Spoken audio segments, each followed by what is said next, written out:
네, 3반. 오늘은 우리 지난 시간에 이어서 직육면체의 부피에 대해서 이야기를 해볼 거예요. 지난 시간에 직육면체의 부피의 단위, 그리고 구하는 방법 이렇게 정리를 해봤습니다. 다시 한번 복습을 잠깐 하고 넘어가자면 일단 우리가 직육면체의 부피 단위로 배웠던 것이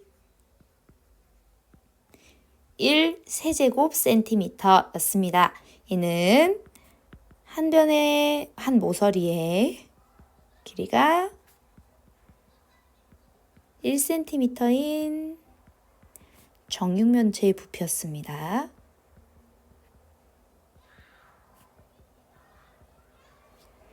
그리고 직육면체의 부피를 구하기 위해서는 가로 곱하기 세로 곱하기 높이를 통해서 구하면 된다라는 이야기를 했었네요. 그러면 오늘은 부피를 나타내는 또 다른 단위에 대해서 한번 이야기를 해보도록 하겠습니다.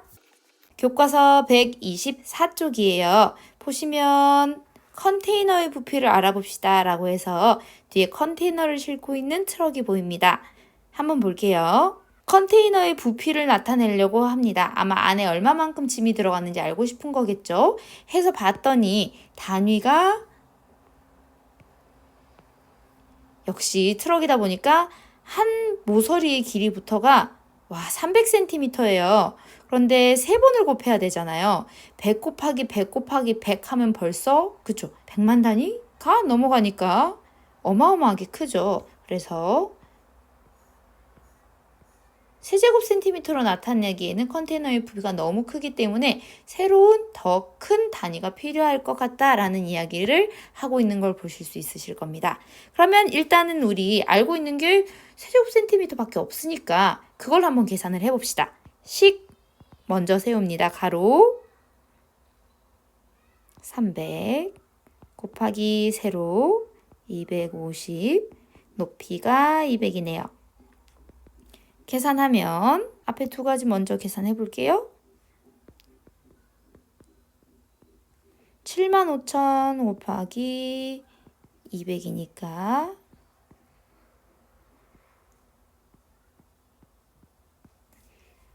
1,500이네요. 그쵸? 1,500만 제곱센티미터가 됩니다. 와, 그러면 우리 어떤 다른 단위를 쓸지 한번 생각을 해볼게요. 우리 길이 단위 배웠던 게 밀리미터, 그거보다 더 큰 게 센티미터였죠. 그럼 그거보다 더 큰 걸 찾아야 되겠네요. 그 다음으로 큰 게 뭐가 있나요? 저 미터랑 킬로미터가 있는데 지금 300cm 정도면 킬로미터보다는 미터 단위로 바꿔서 계산하는 게 좋을 것 같죠?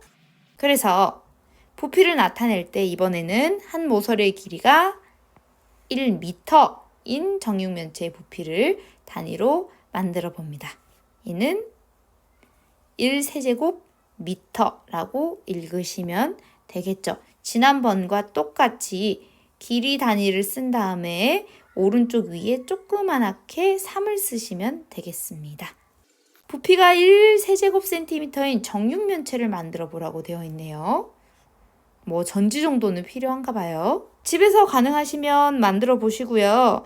선생님이 이거 만드는 걸 찍으려고 했는데 선생님이 만들기도 해야 되고 카메라에 걸리는지도 봐야 되고 찍기도 해야 돼서 상당히 힘들더라고요. 그래서 깔끔하게 포기를 했습니다. 그래서 이걸 나타내 보라고 한 게 아마 이걸 하라고 한 것 같아요. 그래서 교실의 부피를 어림을 해보라고 하니까 한번 해봐야죠 뭐. 그쵸? 교실이 선생님이 봤을 때 선생님이 한 걸음을 내딛는 게 한 50cm 좀 넘지 않을까 싶어요.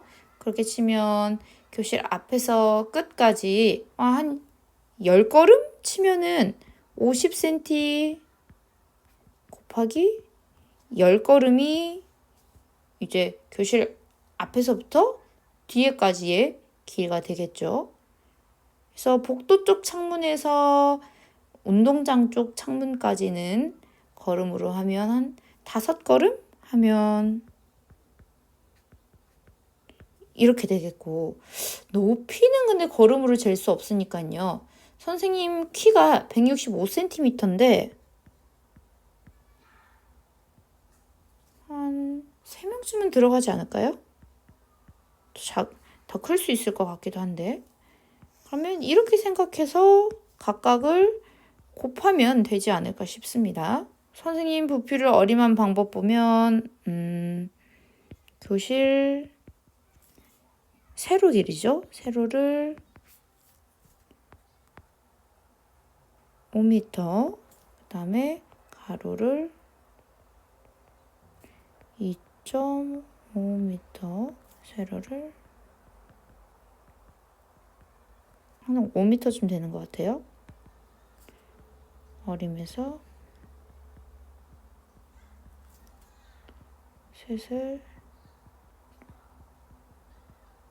곱한다로 어림을 했죠. 그러면 재보면 5, 25 곱하기 2.5니까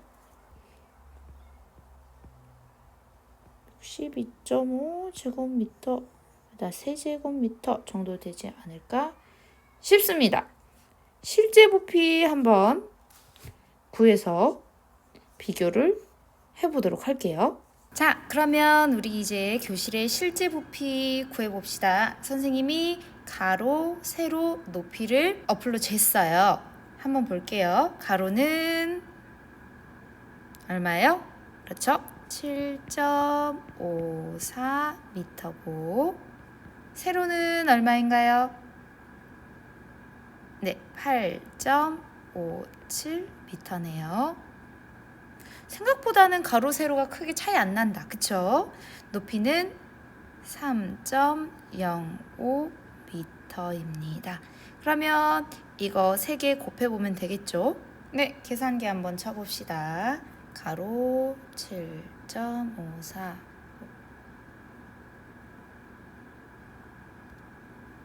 곱하기 높이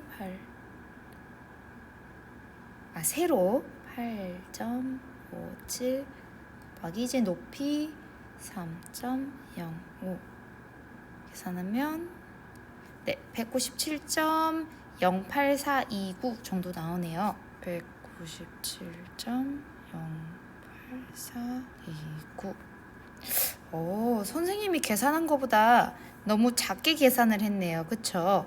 세로도 작고 가로도 너무 작고 높이도 너무 작게 계산했던 것 같아요. 그죠? 그래서 아마 차이가 많았던 것 같습니다. 어림을 너무 작게 해서 길이 어림이죠. 부피의 차이가 많이 났다. 우리 교실 생각보다 넓네요. 그쵸? 그럼 이제 3번 풀어볼까요? 네, 그러면 이제 우리 2번 정리했고요. 3번으로 넘어갑시다. 3번은 부피가 1세제곱센티미터네요. 인 쌓기나무를 사용해서 얘와 얘의 관계를 알아보라고 합니다. 한번 볼게요. 부피가 1세제곱센티미터인 정육면체의 모서리를 따집니다. 한 모서리 길이가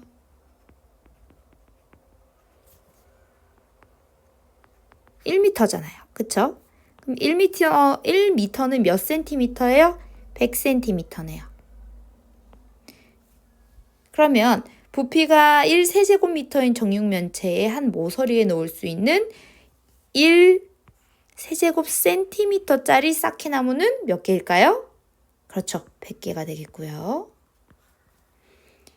그렇다면 여기 100개. 그렇죠? 그리고 여기로도 100개. 그리고 높이에도 100층을 만들 수 있겠죠.